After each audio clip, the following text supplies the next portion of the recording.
Oh my God, it's Zach Galifianakis. To the left, Todd. Come on. Are you a one-man wolf pack? No. Why? Want to be blood brothers?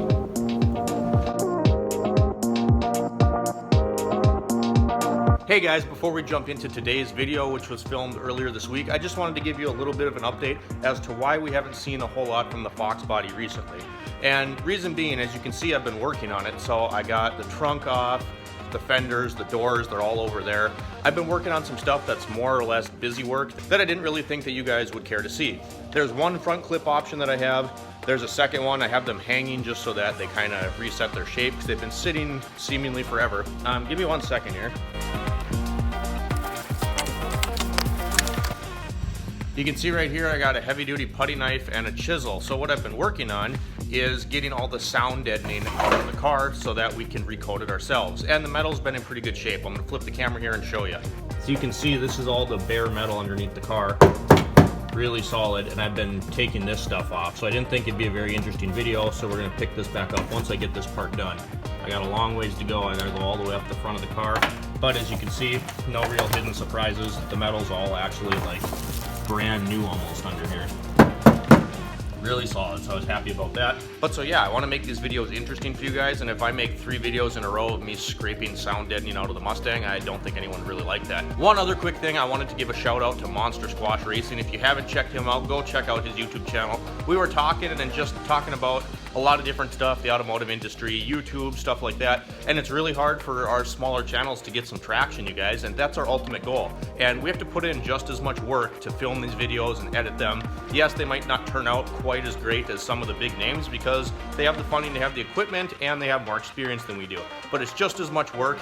And talking about how YouTube's gotten kind of weird lately, I've talked to a few of my subscribers and they're like, you know, I used to get updates on all your videos and now I don't.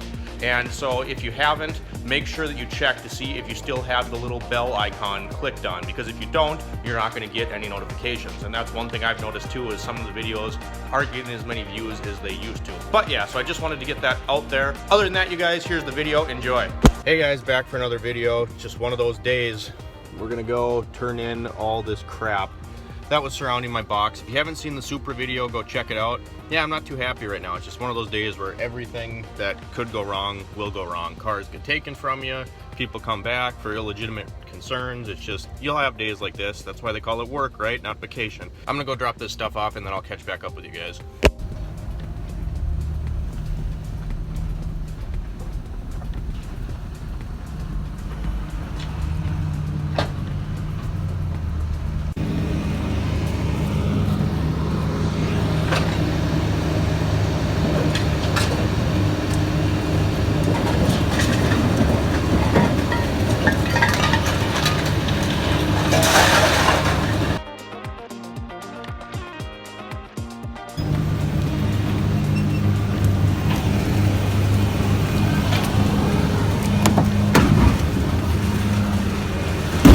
Alright, so we got that taken care of. Honestly, probably not even worth it right now. The scrap price is so bad. I didn't bring in any of my aluminum or copper or anything like that because I usually check prices on that stuff. The steel, I just look at it this way. Even for the little bit that you get, it only takes me about half an hour to do that. So it's not so bad. But I'm just going to kind of show you the day in the life of a technician, even the bad days. Hopefully it gets better. It's tough, you guys, if you're in this line of work, especially if you're on flat rate. I've been at work since about 7 o'clock this morning and it's now 9:45 and I haven't made a dime yet.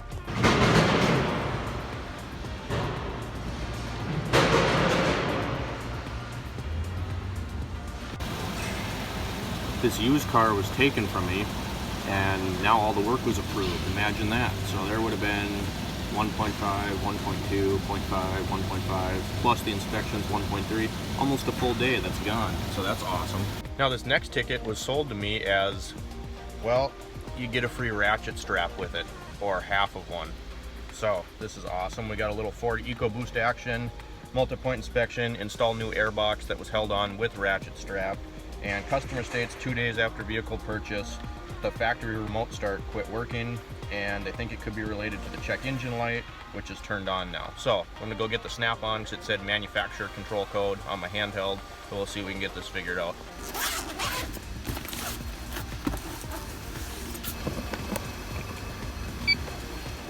Now we got the snap-on, check it out, see what's going on. Let's go to ignition on there. Don't need to be running quite yet. It's connecting to the car. Scanner. Ford. Automatic ID. It'll find the car. Find the car itself. Okay. Then we're just going to do a code scan, see what comes up.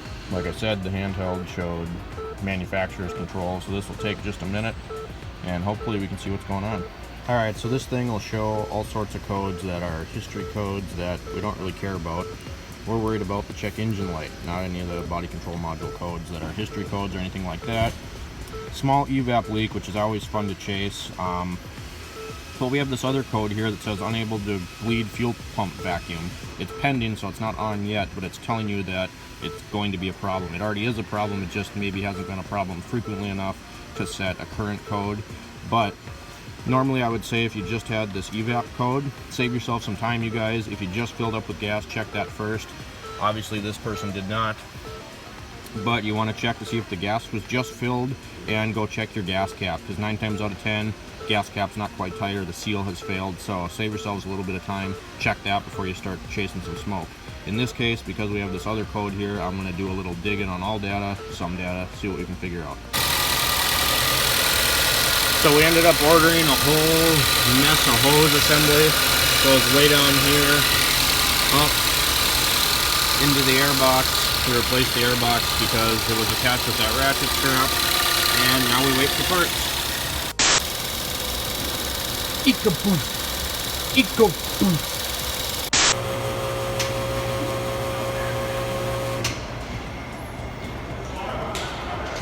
What? Okay. Folks, we got our used car back. Can't believe it. Now we just have to find it. 'Tis the season, it's our tire sale. We got tires alignment on this one. That's the used car we got back. We're gonna do a tie rod end, alignment. Then we're gonna torch stuff. Yeah, so anyway, I'll probably time lapse some of this crap and then we'll get rolling.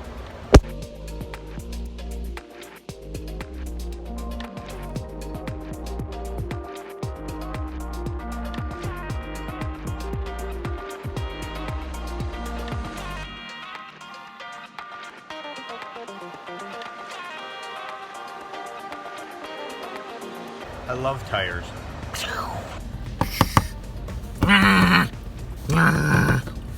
What? Come back. Get back here. These are probably the weirdest tires I've ever seen. Like, look at that. They're all taped together.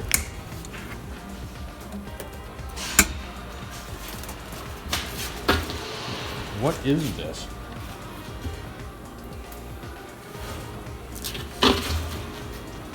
See a tag right here. Michelin Cross Climate. This is the weirdest looking tire.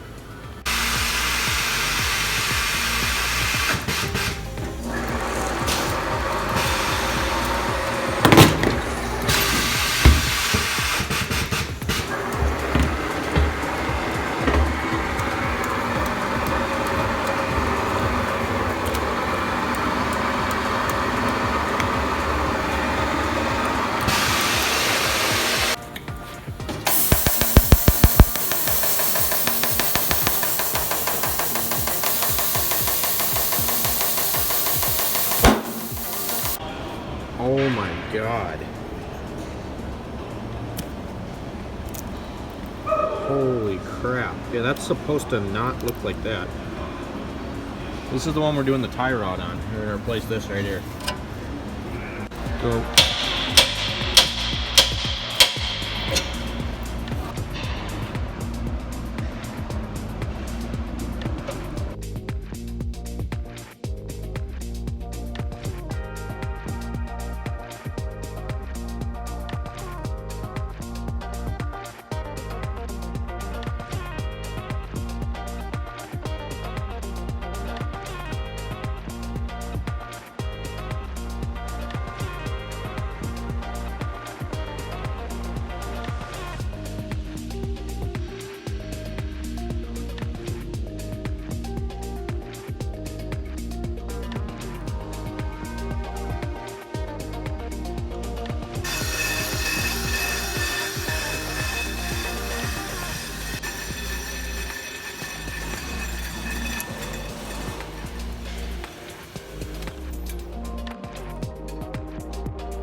Alright guys, so that's going to be it for today's little video. Thankfully it did turn around. We ended up actually making a full day. I mean, nothing great, it was just 100%, but at least we're breaking even.